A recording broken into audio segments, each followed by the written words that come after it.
नमस्कार। आज ना हम सब मिलकर एक बहुत ही जानी पहचानी कहानी की दुनिया में चलने वाले हैं। एक ऐसी कहानी जो हम सब ने बचपन में कहीं ना कहीं सुनी है, पर इसके जो सबक हैं वो आज भी उतने ही जरूरी हैं।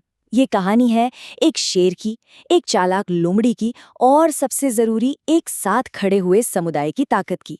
तो चलिए देखते हैं कि ये जो सीधी सादी सी कहानी लगती है वो असल में हमें अपने बारे में, अपने समाज के बारे में क्या सिखाती है।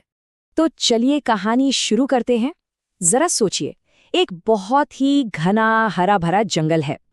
ऐसी जगह जहां बस नदी के बहने की आवाज है और पक्षियों का चहचहाना, बस यही संगीत है।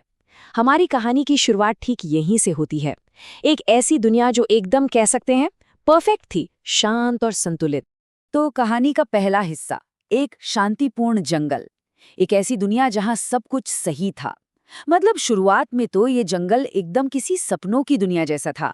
एक ऐसा स्वर्ग जहां हर कोई बस शांति और सद्भाव से रहता था। कोई लड़ाई झगड़ा नहीं, कोई डर नहीं, बस सब मिलके जी रहे थे। और देखिए, ये सिर्फ एक साथ रहने वाली बात नहीं थी। नहीं, ये एक असली, एक सच्चा समुदाय था। खरगोश, हिरन, गिलहरी, बंदर, ये सब सब एक दूसरे की मदद किया करते थे। ये एक ऐसा सिस्टम था जो कंपटीशन पर नहीं बल्कि कोऑपरेशन पर बना था, मतलब सहयोग पर। हर किसी की अपनी एक जगह थी और हर कोई उस जगह की इज्जत करता था। पर जैसा कि हर कहानी में होता है, एक मोड़ तो आना ही था। और इस शांत जंगल की कहानी में भी वो मोड़ आया। एक ऐसा कैरेक्टर आया जिसने इस पूरे सद्भाव को, इस पूरी शांति को तोड़ने का काम किया। वो थी एक चालाक और बहुत ही क्रूर लोमड़ी, और उसके आते ही जंगल का पूरा माहौल बदल गया। हाँ, तो जंगल में एक ऐसी लोमड़ी थी जिसे मजा आता था दूसरों को परेशान करने में। उसकी जो सेल्फिश हरकतें थीं, उन्होंने जंगल की शांति को पूरी तरह से खत्म कर दिया और हर तरफ बस एक डर का माहौल बना दिया। वो जो बरसों से एक बैलेंस बना हुआ था ना, वो अब टूटने लगा था। और ये जो लोमड़ी का आतंक था, ये कोई एक दो बार की बात नहीं थी। नहीं, ये तो रोज का काम था। वो क्या करती थी? छोटे जानवरों से उनका खाना छीन लेती, खरगोशों को डराकर उनकी गाजरों से भगा देती, गिलहरियों से उनके मेवे छीन लिए, यहाँ तक कि जानवरों के घर तोड़ देती थी। और तो और उनके बच्चों तक को डराती थी।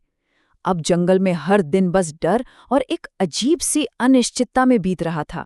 और इसका जो असर था वो बहुत बुरा था। जानवर बेचारे इतने डर गए थे कि वो ठीक से खाना भी नहीं खा पा रहे थे। वो जो जंगल की हंसी खुशी थी, वो अब बस एक पुरानी याद बनकर रह गई थी। हर तरफ बस एक सन्नाटा था, एक खामोश सा डर। लेकिन आखिर डर कब तक राज कर सकता है ना? एक वक्त तो आता ही है जब जुल्म सहने वालों को खड़ा होना पड़ता है।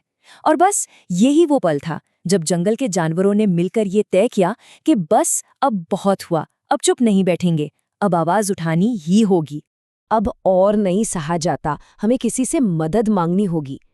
ये जो बात थी ना, ये सिर्फ एक शिकायत नहीं थी, ये एक तरह से एक क्रांति की शुरुआत थी। ये वो पल था जब हर जानवर का जो अपना अपना डर था, वो एक सामूहिक हिम्मत में बदल गया। उन्हें ये समझ आ गया था कि अकेले अकेले तो वो कमजोर हैं, लेकिन अगर सब साथ आ जाएं तो वो बदलाव ला सकते हैं। और उन्होंने सिर्फ बात ही नहीं की, उन्होंने बाकायदा एक प्लान बनाया। देखिए, एक बूढ़े हिरण ने कहा, चलो जंगल के राजा से मदद मांगते हैं। सब के सब मान गए और फिर वो सब मिलकर शेर राजा के पास अपना केस रखने चले गए। उन्होंने तय कर लिया कि अब वो बेचारे बनकर नहीं रहेंगे।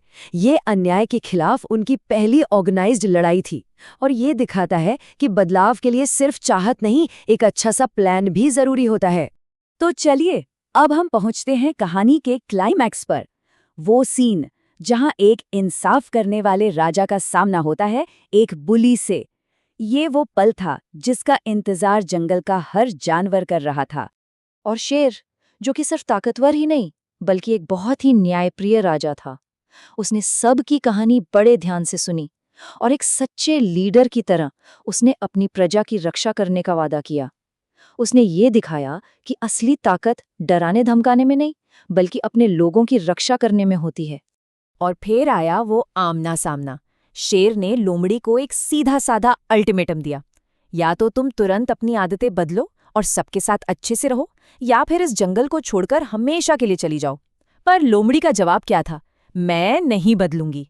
एक तरफ था सुधरने का एक सही मौका और दूसरी तरफ घमंड। ये साफ साफ अच्छाई और बुराई या कह लें कि समाज और स्वार्थ के बीच की लड़ाई थी। और तब शेर ने अपना आखिरी फैसला सुनाया, एक ऐसी धाड़ के साथ जो पूरे जंगल में गूंज गई। उसने कहा, तो फिर तुम्हें इस जंगल में रहने का कोई अधिकार नहीं है, अभी इसी वक्त जंगल छोड़ दो। ये एक साफ ऐलान था कि इस जंगल में, इस समाज में दादागिरी और स्वार्थ के लिए कोई जगह नहीं। इंसाफ हो चुका था। शेर की उस दहाड़ से डरकर लोमड़ी को आखिरकार बात समझ आ गई और वो हमेशा हमेशा के लिए जंगल छोड़कर चली गई।